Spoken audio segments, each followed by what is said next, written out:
আজকে মাওলানা রইসউদ্দিন সাহেব গাজীপুরে শহীদ হয়েছে, তার জন্য সারা বাংলার আবাল বৃদ্ধা বনিতা শিশু কিশোর নারী পুরুষ সকল মুমিন মুসলমানেরা কেন এত উত্তাল তরঙ্গের সাথে রাজপথে নেমে আন্দোলন করছে?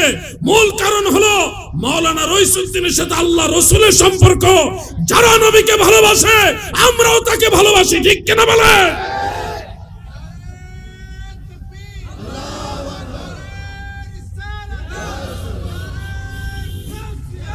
বাতিলরা মনে করেছে রইসউদ্দিনের মতো যারা নবী প্রেমিক তাদেরকে দুনিয়া থেকে বিদায় করে দিতে পারলেই মনে হয় সুন্নিয়তের আলো নিভে যাবে।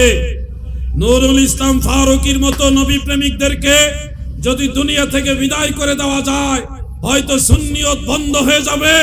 কিন্তু না, এক রইসউদ্দিন চলে গেছে, এক ফারুকী চলে গেছে, কিন্তু হাজার লক্ষ কোটি ফারুকী ঘরে ঘরে তৈরি হয়ে গেছে, ঠিক কিনা বলে? এইভাবে কোনো মতবাদকে দমন করা যায় না। মূল বিষয়টা হলো রইসউদ্দিন সাহেবের বিরুদ্ধে তাদের এত বড় ষড়যন্ত্রের মূল কারণটা সোশ্যাল মিডিয়ার বদলতে জানতে পারলাম। সেখানে তারাবি নামাজ নিয়ে গন্ডগোল।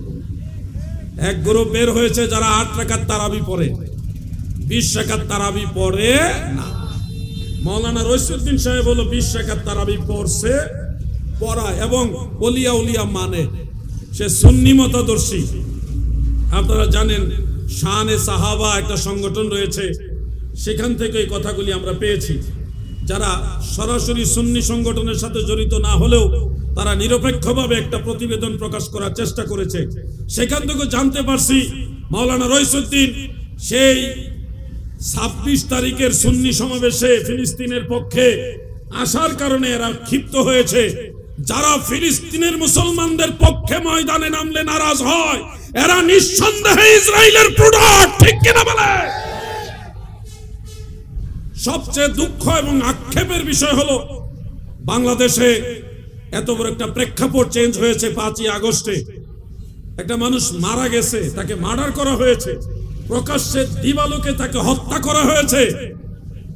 এই মার্ডারের মামলা প্রশাসন নেয় না। এটা মানুষ মেরে ফেলেছে, সেই মানুষ মারা যাওয়ার পরে পুলিশ প্রশাসন মৃত ব্যক্তির বিরুদ্ধে তদন্ত করতেছে, অথচ সেই মার্ডারের মামলা নিচ্ছে না আসামিরা।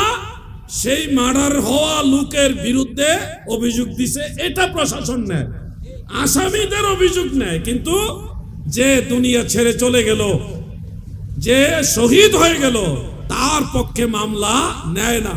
আমরা প্রশাসনের প্রতি আর আস্থা রাখতে পারি?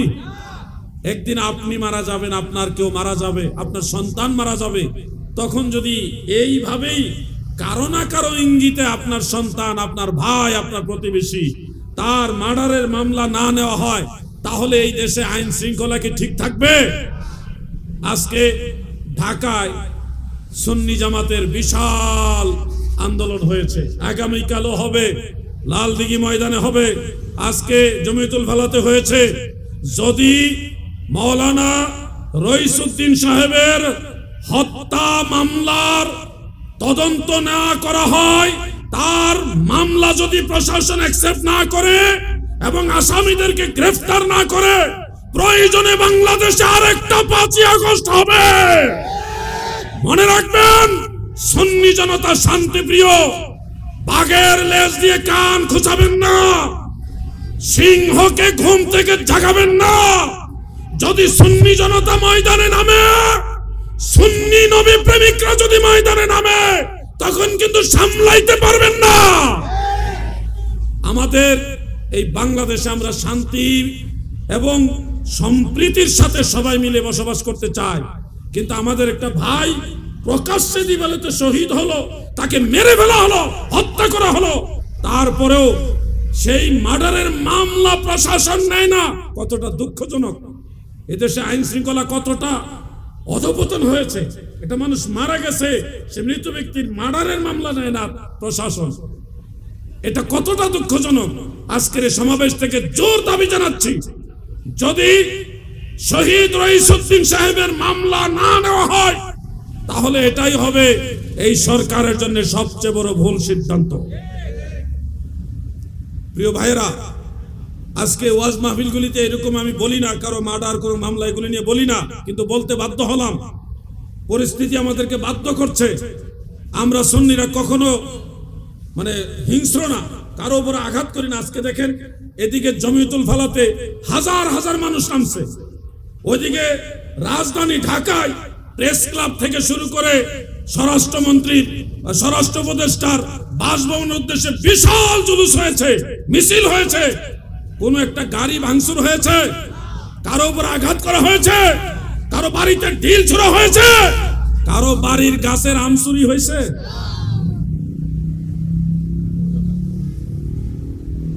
এরা যেখানে যায় ওখানে চুরি করে। ওয়াহাবিরার কথা কই, এই ওয়াহাবিরা যেখানে যায়, গণভবন থেকে শুরু করে রাজপথ, আম গাছ, ধান গাছ, আর কোনো কিছু নিরাপদ না, যেখানে যাবে চুরি করবই। আমাদের সমাবেশে 2-3 জন মুরব্বী বিড়ি খাইছে, দেখা সমালোচনা, সুন্নিরা বিড়ি খায়।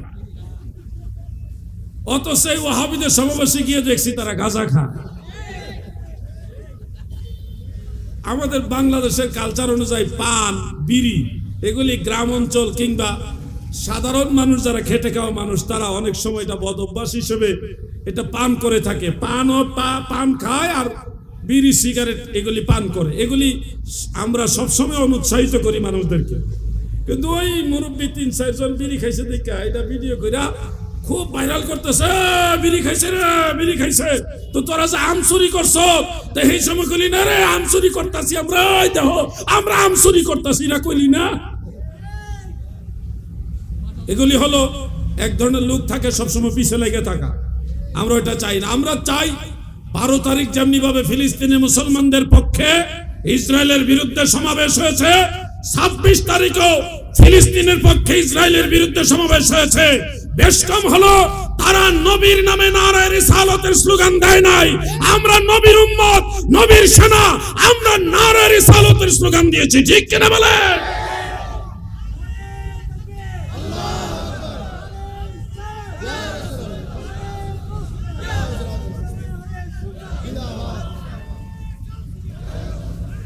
বাটা জুতা কেএফসি বন্ধ করে দিলে এটা ঠিক আছে, রাষ্ট্রীয় পর্যায়ে বন্ধ করে দেন, তাহলে ইসরায়েলের পণ্য বন্ধ হলো।